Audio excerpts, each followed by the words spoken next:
미국의 중동 공격과 그리고 또 더 나아가서 중동 정세의 확전 악화에 이 틈에 슬쩍 장난을 친 사람이 있습니다. 이재명입니다. 자, 이재명이가 미국이 이란을 공격하니까 이제 중동 정세가 심각하고 유가 폭등의 우려가 있고 그렇다면서 회의를 소집하고는 정작 결론은요. 중동 정세에 대한 입장이 아니라 나토 회의에 안 간다고 결정을 지었습니다. 제가 이재명과 트럼프가 나토 회의에서 회담을 하면 손에 장을 찢겠다고 했죠. 보통 제가 손에 장을 찢겠다고 하면 100% 제 말대로 된다라는 확신이 있기 때문에 그런 거예요. 제가 손에 장을 찢으면 안 되잖아요. 얼마나 아프겠어요. 안 그래도 아픈 데도 많은데. 그러니까 제가 장을 찢는다고 이야기했을 때 이재명은 나토에 가서 트럼프를 만날 일이 없다 하는 확신에서 말을 한 겁니다. 자, 이재명은 국내적으로는 중동 정세 악화, 또 그것 때문에 트럼프가 나토에 올지 안 올지도 모르고 와도 트럼프하고 지금 시간도 안 잡힐 것 같아. 자, 그래서 어제 청와대 대변인이 서면 브리핑을 통해서 여러 가지 국내 현황과 중동 사태의 불확실성이 커지고 있어서 도저히 며칠간 국내를 비울 수 없다. 이렇게 말을 했어요. 자, 그런데 요 근래까지도 주말 토요일 정도까지도 아마 청와대는 트럼프와 나토에서 만날 수 있을까라는 부분을 조율하는 노력을 했던 걸로 보입니다. 그런데 어제 미국의 이란 공격이 아침에 있고 나서 안 가는 쪽으로 확 틀었어요. 자, 그러면 거기에는 어떤 배경이 작동했을까? 실제로는 간들 트럼프를 만날 수 있을 거라는 확신이 전혀 없었을 겁니다. 이거 어떡하나 고민하고 있던 참에 미국의 이란 공격이 시작되니까 자, 이렇게 어수선한 정세에서 국내에서 나라를 지키면서 유가 폭등 등 경제 문제도 대응해야 된다. 이럴 때 나라를 비우면 안 된다. 이렇게 말했는데 실질적으로 나토 회의에 트럼프가 안 올지 모른다. 이런 말까지도 하면서 또 와도 이 대통령을 만날 시간이 있겠느냐. 자, 요렇게 이제 저거들끼리 슬슬 하면서 결국 안 가기로 했어요.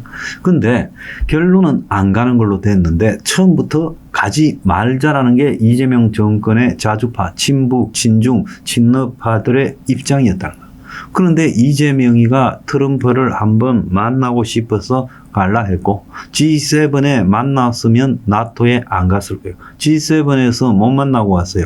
그래서 트럼프를 이쯤에서는 만나야 뭔가 이재명이가 체면이 서고 또 미국하고의 7월 8일 기한 안에 관세협정 문제에서 연기라도 받으면서 시간을 좀 끌 수 있지 이렇게 생각했는데 도저히 트럼프하고 나토 회의에서 그런 이야기까지 나눌 가능성이 없어졌어요. 그러니까 처음에 이재명 정권 내에 친북 좌파들의 입장대로 돌아간 겁니다. 그러면 친북 좌파들은 나토는 우리와 이해관계가 없다. G7과는 다르다 했죠. 나토에 가면 가장 핵심이 우크라이나 지원 문제다. 그리고 방위비를 증가시키는 문제다. 그런 회의에 가서 우리가 좋은 게 하나도 없지 않냐. 그러니까 왜 가냐 된 거예요. 그런데 우리가 툭 하면 한국이 선진국의 대열에 들었었다고 하면서 자부심을 가지는 그 정치적인 근거 중에 두 개가 G7 회의와 나토의 초청국이 됐다. 나토도 아무나 부르지 않아요. 유럽 국가 외에 부르는 나라는 IP4라고 하는 인도태평양, 그러니까 인디아 퍼시픽 4개국이라고 하죠. 그것은 한국과 일본, 호주와 뉴질랜드. 그러니까 IP 4개국은 서방과 입장을 공유하면서 유럽과 미국이 중심이 된 군사 방위 조약 모임인 나토에 그래도 입장을 같이 할 수 있는 아시아, 오세아니아의 동맹국이 지금 한일, 호주, 뉴질랜드다. 그래서 초청하는 거예요.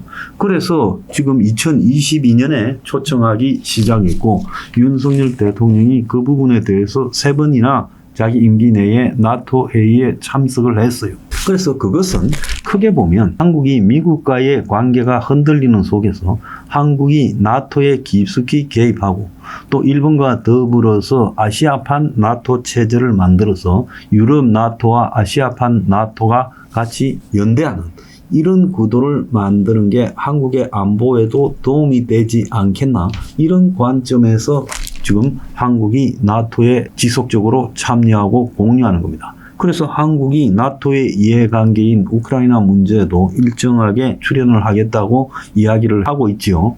그런데 당장 정권이 바뀌자마자 우크라이나 문제에 개입해서는 안 된다고 말을 하고 있어요.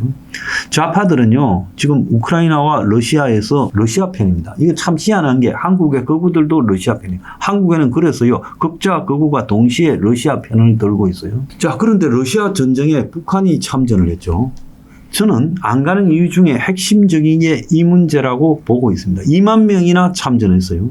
그런데 이재명 정권, 이 친북 좌파 정권은 가장 핵심적인 이해관계가 북한의 비위를 거스르지 말고 눈치를 보자, 이거 아니겠어요?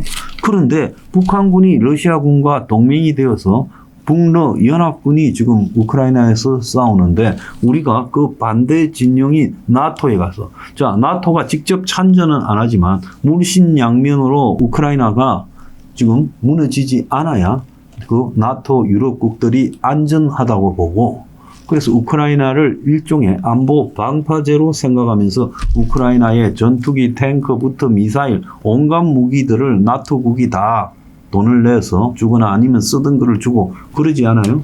그러니까 현재 나토 현안은 지금 서유럽 국가의 안전을 지킬 수 있는 지금 러시아의 우크라이나 침공에 대해서 맞서 싸우는 방어력을 증가시키는 것. 그것은 결국 나토 국가나 IP 4개국이 우크라이나에 대해서 지원해 주는 것.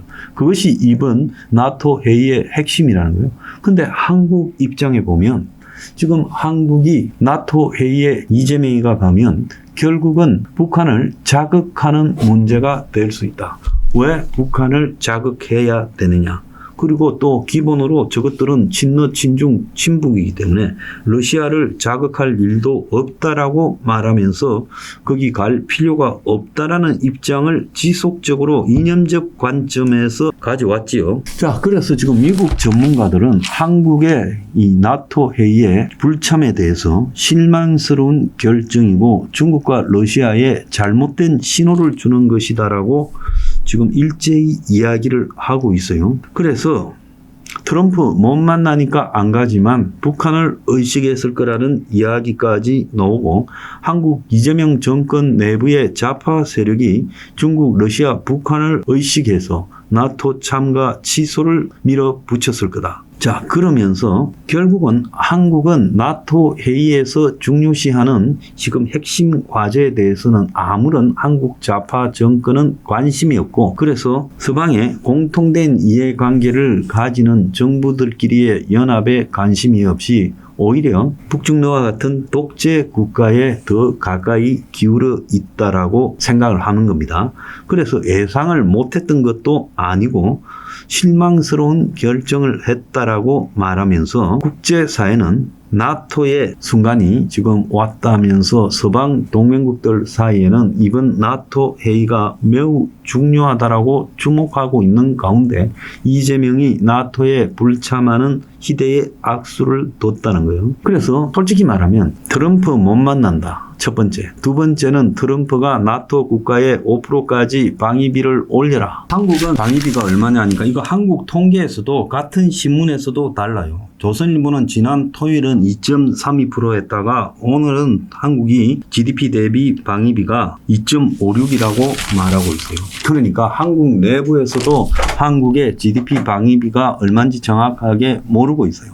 이런 상황에서 자, 이재명이가 안 간 이후에 트럼프 못 만난다. 이게 핵심적인 이유일 수 있죠. 그런데 그럼에도 불구하고 트럼프를 만난다 하더라도 가지 마라 했던 이야기들이 지금 한국의 외교 안보 진영의 자주파들에게 깊숙이 있었어요. 그것은 뭔가 하면 한국이 한쪽을 택하는 선택을 해서는 안 된다. 우리는 북중러를 의식하면서 지금 북중러를 압박하는 나토 군사 모임 회의에 우리나라가 이재명이 대통령이 된 한국이 갈 필요가 없다. 그래서 우리는 이런 모임에는 중립을 지키는 척 하자. 이런 거예요. 그럼 이 시각은 뭐냐? 북중러를 매우 좋아하는 친북 좌파 정권의 한계가 그 배후에 있고, 지금 북한군이 러시아하고 동맹군으로 우크라이나 전쟁에 참가하는데, 우리가 우크라이나를 지원하는 나토 모임에 가게 되면 거기서 우리가 어떻게 되겠냐, 꼬라지가. 그러니까 북중러가 얼마나 우리한테 실망하겠냐는 친북 좌파 본능이 나온 거예요.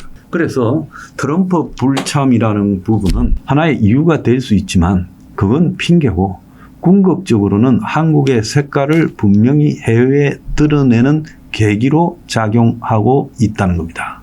불참이요. 그래서 한국의 색깔이 이러니까 앞으로는 한국의 그런 관점에서 이해하고 마치 전형적인 우방처럼 한국을 대하지 마라, 이렇게 말을 하고 싶은 거예요.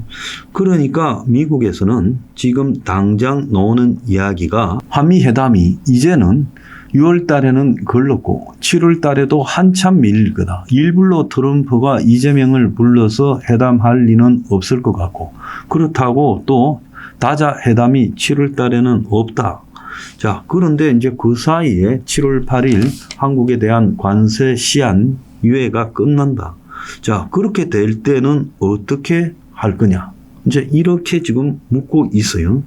그러면 한국은 미국하고 관세 협정도 타결짓지 않은 채 시간을 끌면서 트럼프가 좀 있으면 자빠질 거니까 힘이 빠질 때까지 기다리자. 그러면서 뭐 자국 방어에 대해서 미국의 전시 작전권을 맡기는 그런 게 어디냐? 당연히 그건 우리가 갖고 와야 된다. 자, 이런 시각과 일치하는 거예요. 그러니까 이제 미국의 반응이 나올 건데, 한국이 7월 8일 기한을 무시하고 전혀 신경도 쓰지 않고 있으니까 미국이 일방적으로 한국의 관세 폭탄을 떨어뜨릴 거고, 그 다음에 스트라이크 여단 철수와 더불어서 전시작전권 가져가라 할 거고, 또 주한미군을 일본 쪽으로 점점 옮겨가는 일이 벌어질 거라는 거예요. 그래서 호주나 뉴질랜드에서 좌파 정권이 들어서긴 하지만은 이 정권들이 나토나 서방에 대해서 소홀히 한 적이 하나도 없어요. 일본은 뭐 한 번도 그런 적이 없고요. 그러니까 결국 한국만 왔다 갔다 한다고 보고 있어요. 그래서 IP 4개국이라는 한국, 일본, 호주, 뉴질랜드는 유럽과 중동에서 벌어지고 있는 여러 전쟁, 세계적 혼란, 그리고 또 러시아, 중국, 북한의 이 협력 관계에 대응한 임시 연합적 서방 국가 모임체인데, 한국이 나토에 참여하지 않겠다는 것은 결국 한국이 북중러를 의식했기 때문이라고 보고, 이재명 정부의 좌파 세력이 나토 불참을 밀어붙였을 거다. 그래서 미국이 지금 중국을 포위하는 부분에 이 쿼드라든지 오크스라든지 안보 동맹을 여러 개를 만들고 있는데, 그리고 또 일본이 주도가 돼서 아시아판 나토까지도 만들려고 하는데 한국은 어느 곳에도 속하지 않는다. 그래서 한국이 미국의 인도태평양 지역 동맹국 중에 가장 약한 고리가 되어 있고, 그래서 미국이 최근에 필리핀을 한국 대신에 택하고 있다. 이렇게 보고 있으며, 자, 미국의 군사 전문가는 나토에 참석하지 않는 것은 한국의 중대한 오류다.